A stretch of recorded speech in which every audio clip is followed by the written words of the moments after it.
Hey guys, this is the last behemoth game that will be on the list of my game library, so I hope you enjoy it. It's BattleBlock Theatre. When I was making the Castle Crashers video, the main character in this is the guy that I was showing you from Castle Crashers. If you've ever played Castle Crashers, there's the mini games that I showed you, and that's Alien Hominid as well, I think. Um, there's a mini game, PhD, I think, or something like that. It's a lot like that game where it's a simple kind of map, but you can go around and try and get to the end but collecting gems and a kitten ball. These are all the different mod characters you can have. You got different head shapes and different faces, and different weapons as well. So I'll just go with the little frog with the cane and hat. I won't start it off from the beginning because I'm pretty sure you get that in the trailer. So what I'll do is I'll carry on playing from where I am. This room's where you get more you look at all your faces. Oops, just blew up. Yeah, just getting used to the controls, I guess. This is where it gets a little weirder with cats as guards. You understand more, well, a little bit more when you play the tutorial, so you can when you see the video. So don't worry about what's going on so much. I don't want to spoil the surprise.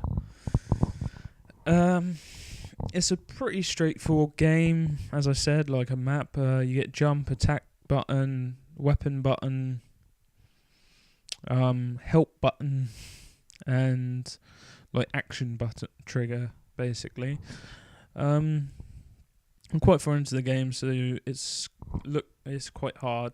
As you can see, my head just blew off. You can do self-destruct like in the mini games from Alien Hominid and Castle Crash. I don't think Castle Crashers has it. I think I'm wrong about that. I think it's Alien Hominid. So forget I said about Castle Crashers. Alien Hominid. As you can see, you can climb up poles. A lot of dodging to try and do to get away from these guys. It's pretty obvious. Try and stay alive, collect the gems, and get the ball of twine or rope or whatever to transfer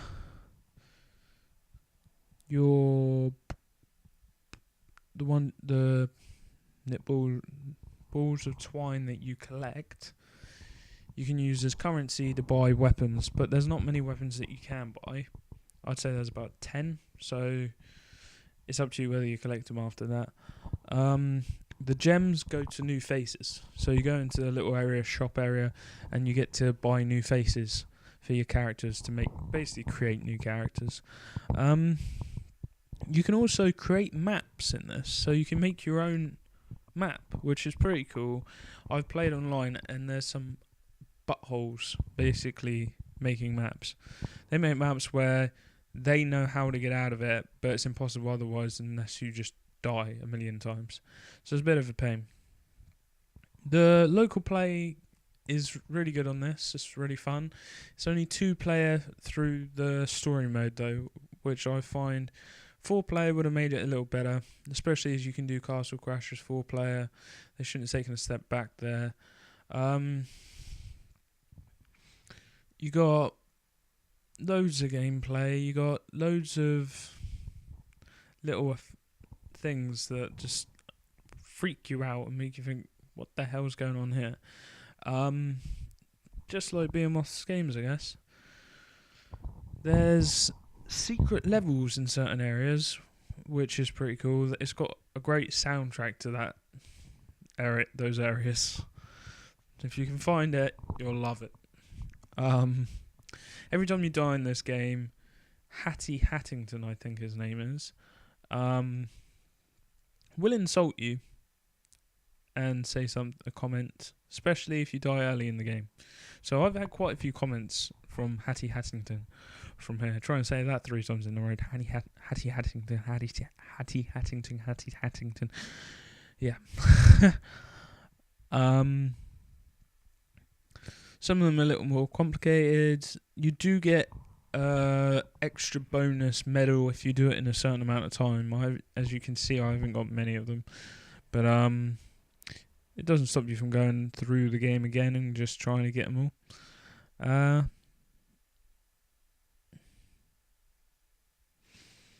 You get little story clips in the story mode, little videos of what's happening, and it just gets weirder and weirder basically throughout the story mode. So enjoy. There's little power-ups, as you can see up there. You get the wings that I just used, and you can get a jetpack. I think the things they've added like that, they're pretty cool, and it's a very simple kind of game. They could have made it a lot more simpler, but they put so much design and effects into this. I think it's a great graphic game.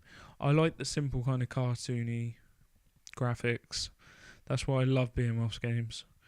They're funny, weird, and wacky. I think I'm coming to the end of this level. Oh my god, I got right there. The exit's there. I think you need to get 3 or 4 gems before the exit unlocks for you, so don't try and just run to the end because it just won't work. I've tried it, I know. But as I said, it is important to collect all the gems because you get new heads, and the more heads you get, the more characters you can create. Hey, there's Hattie Hattington with his thumbs up and his magical hat. Hey, that was alright.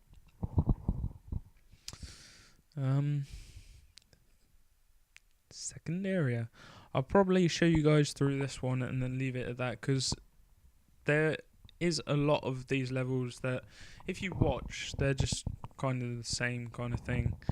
But when you're playing it, it's a completely different experience. So I just wanted to show you a couple of levels just to show you what the gameplay is like and how close it is to the mini games of Alien Hominid.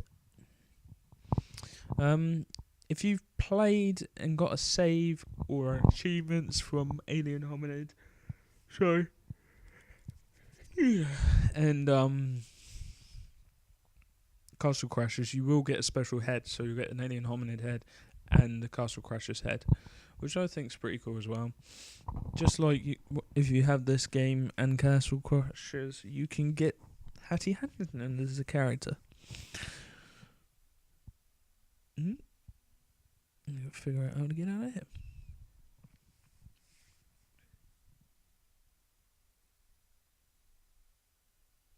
Nope.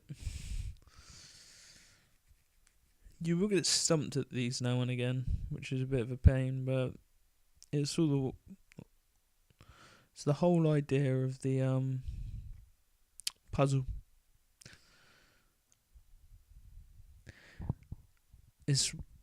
I basically played the mini games a couple of times, and they're so weird. It's so hard to keep track of scores and what you're doing, but it's so fun. It's so hilarious. Like, you got a couple of mates around and just playing those games. I think one of them is you've got to steal each other's souls or something like that. It's crazy. I don't think I'm going to make this. Nope. By the way, you can't swim. I repeat, you can't swim. So don't try and dive into the water because it will kill you.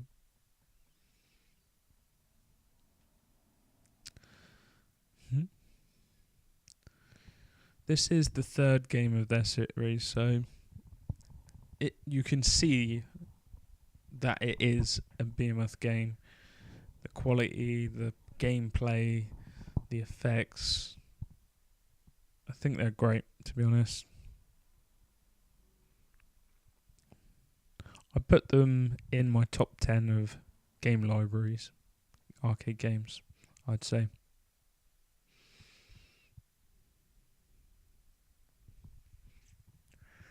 Might have been able to get this now. Come on. Go, go, go, go, go.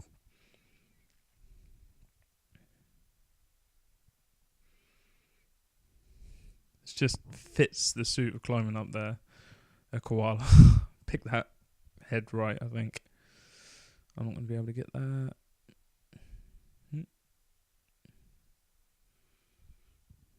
More problematic areas. I find that's a pretty cool move, that you can like glide, well, skid and hit their grenades back at them. Ouch, that was a good combo move. Damn cats. Freaking felines.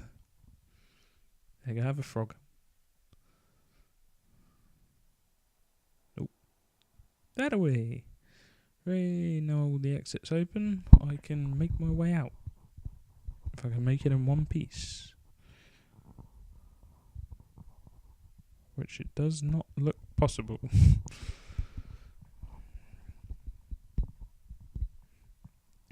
I'd hate to think the amount of lives I've gone through on these games, on some of these levels. It just baffles the mind. I'm sure there's people that play on this and they're like, hey, I can complete this game in like under a day and not die once. But what's the fun in that? Okay.